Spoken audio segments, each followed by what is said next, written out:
Yeah. Hello, this is Rayleigh Pierce, certified parent coach and your onboarder for Waldorf Education. Today, I'm going to be exploring with you creating your Waldorf home. How can you align your Waldorf home with the values of your school life? So let's take a look at this first slide. As a human being, we have an inner life and an outer life. Parents are the architects of their child's inner and outer life. So, this inner life can easily actually become disordered, as we see in this slide. It's disordered, it's unpredictable, it's filled with noise from excess speech and media. And then we can see that the outer life consists of school and work, activities and errands and outings. You see all of those things coming in and kind of being able to penetrate through because the disordered, unpredictable inner life is very unorganized. When a child's inner life is disordered or confusing, it's more easily flooded or disoriented um, by what's happening on the outer world. So the goal here is when we simplify home and the inner life, you're strengthening that inner life and the child's identity and their resiliency because you're really putting in place the order that is necessary for the child to come from a place of knowing who they are, what's happening, what is predictable. This inner life, it consists of the home environment and the family culture and the family's identity. And children really thrive in spaces that are orderly and organized, where things have a place and there's a predictable rhythm to meals and unstructured play. Less stuff reduces anxiety, it increases deeper play. So, the more predictable the morning, the afternoon, and the evening are, the better. Prioritizing nature and art over screens, this is what can also be preferable, and it adds to the orderly, emotional life of your child. Waldorf education was developed by Rudolf Steiner, and it emphasizes a holistic approach to child development that extends beyond the school environment and into the home.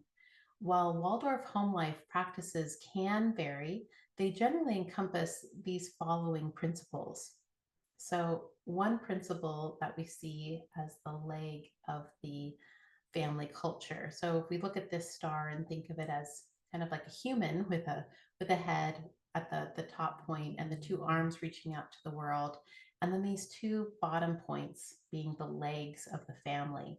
So one of the legs that we see here is on family rhythms, the daily and the weekly routines. So establishing a predictable daily rhythm and routine, so important in Waldorf home life. So, regular meal times, consistent bedtimes, and structured activities. This can really help create a sense of security and harmony for children. And then here you have the other leg of the family, which is the family work and play and how they share in the load, the workload. We can call these things home tasks and home care. And it's also about how we play together, how we enjoy each other's company. Are we the family that bakes together? Are we the family that loves hiking? Are we the family that has game night? So really establishing a strong sense of how we take care of each other, take care of our home, and how we enjoy each other's company. So these are the legs. And when a family is experiencing some challenges where perhaps we might even say some inflammation where there's behavioral challenges and issues, what we want to do is look at these two legs of the family and address, are there strong rhythms here? Are there strong routines where the child knows what is happening, knows what is coming next, knows where these toys go, know what to do when they arrive home, where their coat gets hung up and their shoes go, and so they can find their items easily, and they know that they are responsible for emptying their lunchbox and rinsing it out and helping to set the table and knowing that they have free play outdoors or in a space in their home, and that they have this kind of ebb and flow of taking care of their home and having fun with their family and knowing what's coming. So this is really part of these two legs really help with the behavior. And what's interesting is because these legs are very strong in a Waldorf classroom, you will see that when children experience Waldorf education, typically, there's minimal behavioral issues if these two legs are strong and that the teacher is really holding these two legs in the classroom space. So we can learn a lot from what teachers are implementing for our child at school, and we can bring that knowledge and that insight into our home. So the other two arms that you see here reaching out to the world, we have a child's play, their imaginative indoor spaces and their exploratory outdoor spaces. And on the other side, you see how they kind of reach out through various artistic media, music, literature. So storytelling and things like that would fit over there. So we have this essentially imaginative and creative play are these arms that reach out through the indoor outdoor play and through the creative arts. Waldorf education, as you know, it emphasizes the importance of imaginative play in a child's development, excuse me, and encouraging open-ended play with simple toys and providing opportunities for creative expression through art, music, and storytelling are central aspects of Waldorf home life as well.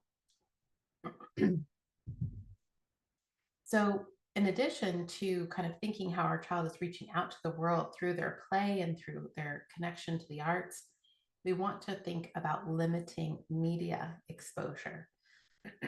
So, Waldorf education suggests limiting this exposure to media, particularly for young children.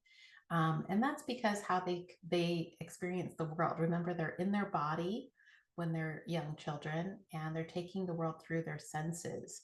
And so we really want them to be in a world where they can explore, and we want them to be curious.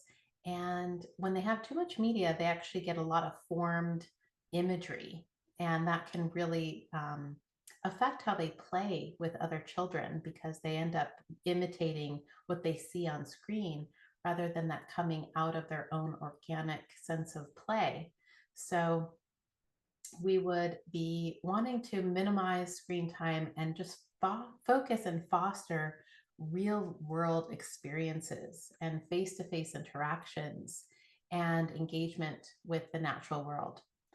So when we think about this top place, this is where discipline comes in, and thinking about discipline and what it would look like.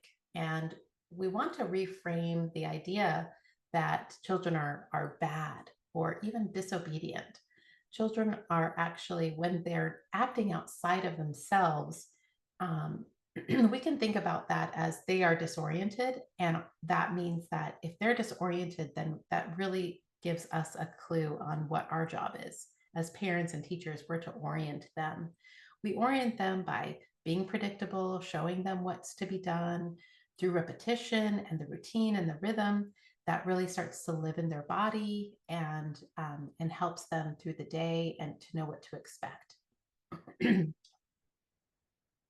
So when we think about the teacher is the sun, and so is the parent. And so when you're really thinking about this beautiful metaphor of being the sun, that you're providing warmth, you're providing a steadiness, a centeredness, that the child they can have their feelings and they can have their difficulties and challenges, and the sun really stays very stable. That's the goal. And we see that in Waldorf teachers. They have a real steadiness, a clarity of bringing the child back to what is in front of them, the task at hand. And we can learn a lot from them.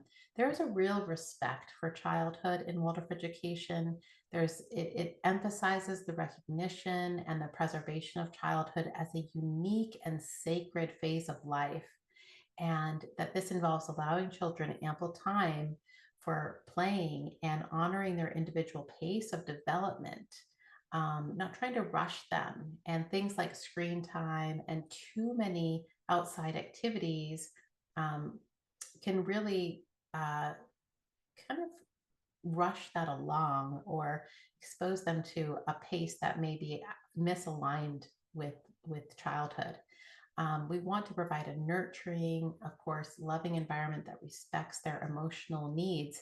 And when we actually keep things close to home and rhythmical and focus on these nourishing aspects of, food and play and rest, that really provides a safe place, a haven for family life, and for families to get to know each other, and for children to feel deeply known by their parents.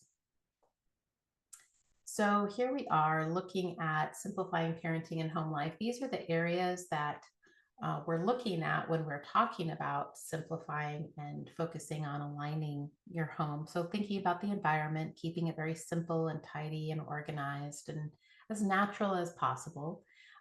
We don't need to have a lot of toys that make noises. We don't, it'd be better to have the children make the noise than the actual toys, because that can really add to the emotional climate of the home, and raises kind of everyone's level of tolerance when we hear all these really loud noises with toys.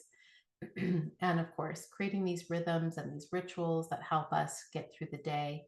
And then scheduling, looking at creating a more balanced, a coherent life where we're not overscheduling and we're not trying to outsource our child, because, you know, outsourcing kids, ultimately, it means that we don't get to know our child and they become much more difficult to parent as a result. So trying to think how we keep them close, and we can, of course, have them in activities that they love, but not too much. In a moderation is always best. Thinking about how we are going to manage these digital devices. I love to help families do a digital reset and think about how they can get off devices for a period of time as a way to see what life is like without that. Not necessarily parents, of course, but in terms of children. Um, as parents, we typically need our devices to use as a tool, but we can certainly change some of our habits that might be making us unavailable to our children when our kids need us and want our attention and need us to be more present. So, and then we have these last two spaces where we're looking at discipline and how our values can help us um, actually define our discipline. So we can think about things like, we want children who are courteous, we want children who are respectful, cooperative. And these virtues, these values, they can help for us to really think about how then we're going to define how we discipline and how we bring about those beautiful qualities into our family culture. And then lastly, here with the simplicity parenting and home life area, looking at our own emotional regulation. Parents often are really stressed. There's so much going on with children and family life, and thinking about how they can stay centered. And so this is an area that we address through parent coaching, classes, courses, things like that. If you're looking for more resources and want to do some self-study, these are 3 books written by a former Waldorf teacher, Kim John Payne.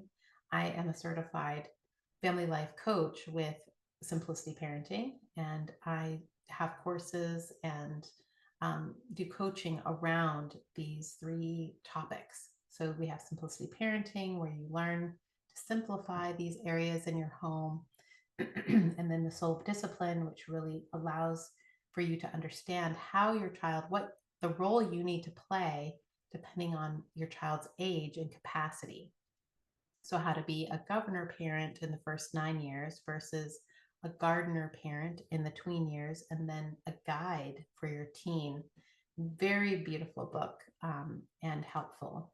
And then, of course, being at your best when your kids are at their worst is about your your own personal regulation. So I hope that this is helpful to you. I would love to work with parents who might need more support. I am a coach and that's what I do. And it's been wonderful to walk you along this journey into onboarding into your Waldorf school. And I wish you all the best. If you're a faculty member, good luck with your students this year and your parents and working with them. And if you're a parent, enjoy the journey. And I'd love to connect with you. Take care and have a wonderful year. Bye bye.